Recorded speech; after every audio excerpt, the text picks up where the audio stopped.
नमस्कार. Poonam's life science academy या YouTube चॅनलमध्ये आपल्या सर्वांचे स्वागत आहे. या ठिकाणी माझ्याजवळ आहे आंबा. याच्यामध्ये आपण पाहिलं आहे की मॉर्फोलॉजी ऑफ फ्लावरिंग प्लांट या इयत्ता 11वीच्या बायोलॉजी मध्ये असलेला हा चॅप्टर आहे. त्यामध्ये फ्रूट्सचं टाइप तुम्हाला स्टडी करायला आहे. त्या चॅप्टर मध्ये तुम्हाला ट्रू फ्रूटचं एक्झाम्पल दिलेलं आहे, ते म्हणजे मँगो.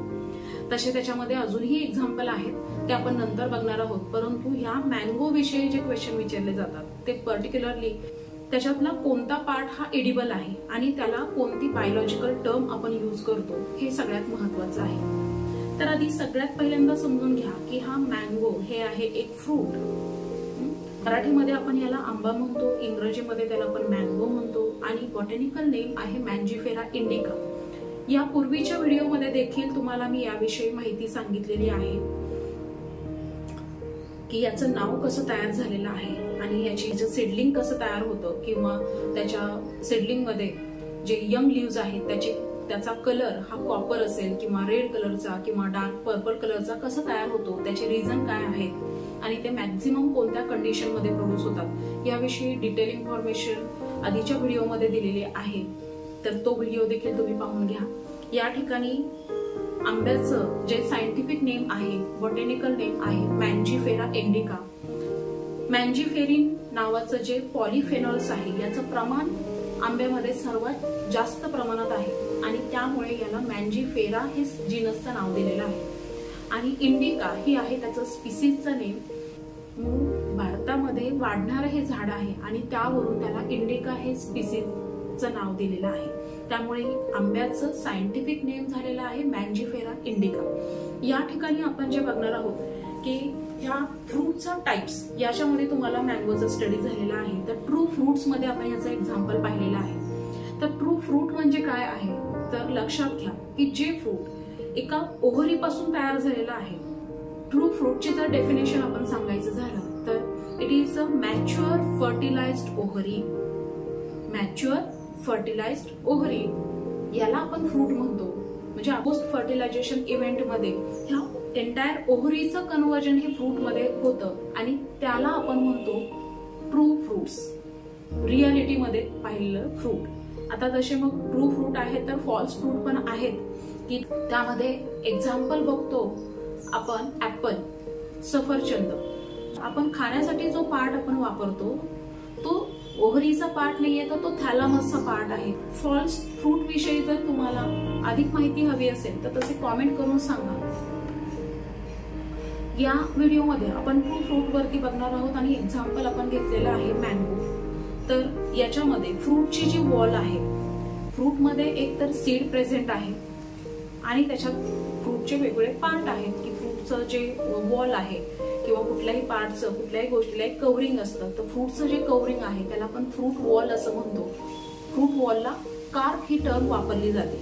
परंतु आता लक्षात घ्या इथं मँगो मध्ये हीच फ्रूट वॉल ही 3 पार्ट मध्ये डिवाइड झालेली आहे.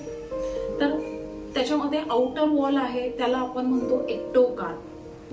त्यानंतर मिडल लेअर आहे, मिडल वॉल आहे किंवा मिडल लेअर आहे तर त्याला आपण म्हणतो मिसोकार्प आणि जो इनर लेअर आहे तर त्याला आपण म्हणतो एंडोकार्प. याच्यावरती तुम्हाला क्वेश्चन विचारले जातात की मँगो मधील कोणता पार्ट हा एडिबल आहे.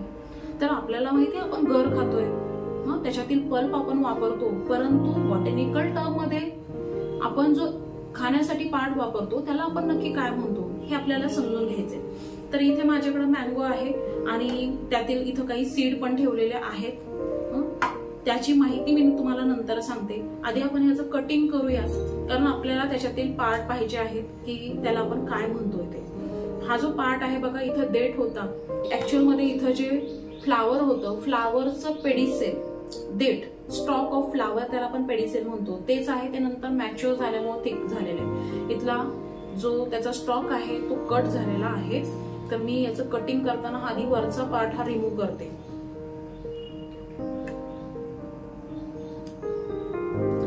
ओके.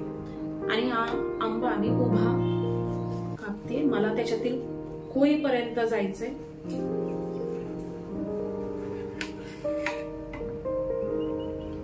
ओके. या ठिकाणी दिसेल खूप सुंदर रंग आहे. तर आपल्याला याच्यातील पार्ट बघायचे आहेत बायोलॉजी मधील. इथं तुम्हाला दिसेल, मी इथला पार्ट अजून काढते. इथं व्हाईट कलरचा जो पार्ट दिसतोय, हा जो व्हाईट कलरचा पार्ट आहे तर हे आहे कोळीचा पार्ट आहे. ठीक आहे, इथं जशी ही कोय आहे त्याच पद्धतीने इथं कोय लागलेली जी एकदम हार्ड आहे, स्टोनी आहे. तर आपल्याला ह्याचे फीचर बघायचे आहे. सुरुवात करूया आपण की हे जर एक एंटायर फ्रूट आपण म्हणतोय, इथं पाहिलं आपण, याला आपण म्हणतोय एंटायर फ्रूट. यातील फ्रूटची वॉल कोणती आहे हे आपल्याला पाहायचंय. तर आता या ठिकाणी बघूया, हे आपण कटिंग केल्यानंतर आपल्याला दिसेल इथं आहे सालीचा भाग. ठीक आहे, या ठिकाणी आपण मी थोडंसं ह्याला कट करते.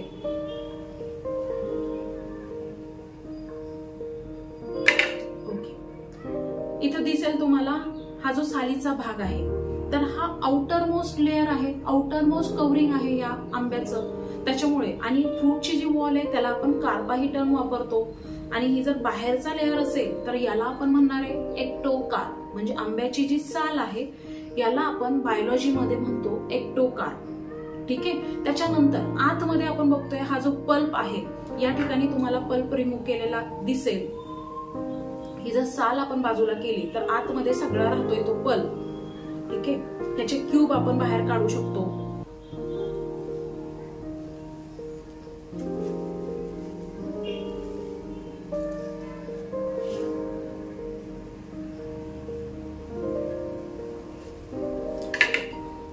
तर या ठिकाणी आपण बघूयात, हा सगळा पल्पी पार्ट आहे.